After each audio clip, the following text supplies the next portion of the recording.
আজকে নিয়ে এসেছি বাচ্চাদের পছন্দের ইয়েপ্পি রেসিপি। এই রেসিপিটা আসলে দেখতে যেমন সুন্দর, ঠিক খেতেও ঠিক তেমনি সুস্বাদু। বাচ্চারা খুব চেটেপুটে খাবে।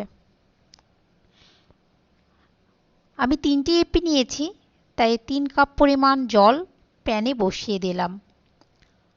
জলটাকে ফুটতে দেব এবং এর মধ্যে ইয়েপ্পিগুলো একটু ভেঙে দেব, কারণ যদি ইয়েপ্পিটা বড় থাকে তো বাচ্চাদের খেতে একটু প্রবলেম হয়। তাই ইপিটাকে যদি একটু ভেঙে দেওয়া হয় তাহলে বাচ্চাদের এই প্রবলেমটা আর হবে না।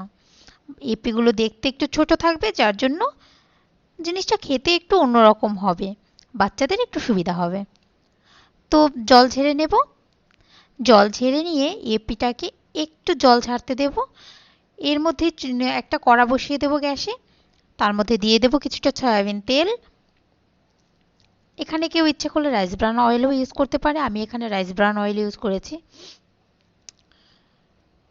তো আমরা নিয়ে নেব কিছুটা পেঁয়াজ কুচি, গাজর কুচি, নিয়ে নেব বিনস কুচি, আর সাথে নেব একটু ক্যাপসিকাম কুচি।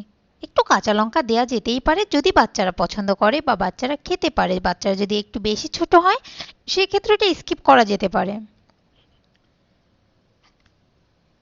সবজিগুলো একে একে দিয়ে দেব, একটু ভেজে নেব। ভেজে নিয়ে আরও দেব 2টো ডিম। তো এবারে সবজিগুলোকে সেদ্ধ হওয়ার মতন এতটা টাইম নিয়ে ভাজতে হবে, যে যেরকম কুচি করবে তার সেরকম টাইম লাগবে। যেমন আমার 5 মিনিট লেগেছিল, কারণ আমি একটু বেশিই কুচি করেছিলাম। আমার বাচ্চা সবজি খেতে পছন্দ করে, বাট সব সময় তো সব বাচ্চারা পছন্দ করে না। তো একটু কুচি করে দিলে কি হয়, সবজিটা ইয়েপির সাথে এমনভাবে মিশে যাবে বোঝাই যাবে না যে এটা ইয়েপি করেছে না সবজি করেছে। তো বাচ্চারা ইয়েপি ভেবেই সবজিটাকেও খেয়ে নেবে। তো এর মধ্যে একটুখানি হলুদ গুঁড়ো আর একটুখানি নুন দিয়ে দিতে হবে সবজিটার পরিমাণ অনুযায়ী। নেড়েচেড়ে সিদ্ধ করে নিতে হবে। অবশ্যই ভালোভাবে নাড়তে হবে, নইলে একটু লেগে যেতে পারে কড়াইয়ে। এবার গ্যাসটা মাঝারি আঁচে রাখতে হবে, কারণ নইলে সবজিটা পুড়ে যাবে। সবজিটা সেদ্ধ হওয়া অবধি একটু নাড়াচাড়া করে নিয়ে আবার ফিরে আসছি। এবার 2টো ডিম সবজিটার ঠিক মাঝ বরাবরটা ফাঁকা করে একটু ডিম দিয়ে ওই ডিমটা সবজির সাথে এমনভাবে মানে ঘেঁটে দিতে হবে আপনার, যাতে সবজিটা একদম খুব সুন্দর মিক্সিং হয়ে যায় ডিমের সাথে, যাতে বাচ্চারা বুঝতেই না পারে এটা ডিম না সবজি। যদিও কালারফুল হবে, ইন্টেলিজেন্ট বাচ্চা হলে অবশ্যই বুঝে যাবে এটা সবজি, বাট খেয়ে ওরা বুঝতেই পারবে না এটা সবজি না ইয়েপি হচ্ছে।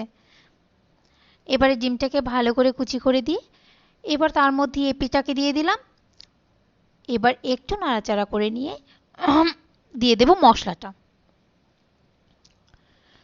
এপি মশলাগুলো 3টে মশলাই দিয়ে দেব। কেউ স্কিপ করতে পারে, 2টো দিতে পারে বা একটাও দিতে পারে, এটা বাচ্চাদের রুচি অনুযায়ী দিতে হবে। একটু নুনটা চেক করে নিতে হবে। এবারে মশলাগুলো বেশ ভালোভাবে মিশিয়ে দিয়ে পরিবেশন করে দিন। বাচ্চারা চেটেপুটে খেয়ে নেবে, একদম মুখ ফিরবে না। খুবই মুখরোচক খাবার, অথচ হেলদিও বটে। অনেকেই বলবেন যে এটা একটা জাঙ্ক ফুড। হ্যাঁ, এটা জাঙ্ক ফুড, এটা খাওয়া খুব যে হেলদি তা নয়। তবে এই খাবারটার সাথে যখনই এই সবজিটা মিশে যাচ্ছে, এটা অবশ্যই একটু হেলদি হয়েই উঠছে। আমি একটু টমেটো সসও দিয়ে দিলাম, কারণ টমেটো সসটা দিলে না বাচ্চারা একটু বেশি পছন্দ করে। যদিও এটা হেলদি নয়, তবু আমার বাচ্চা পছন্দ করে আমি দিলাম।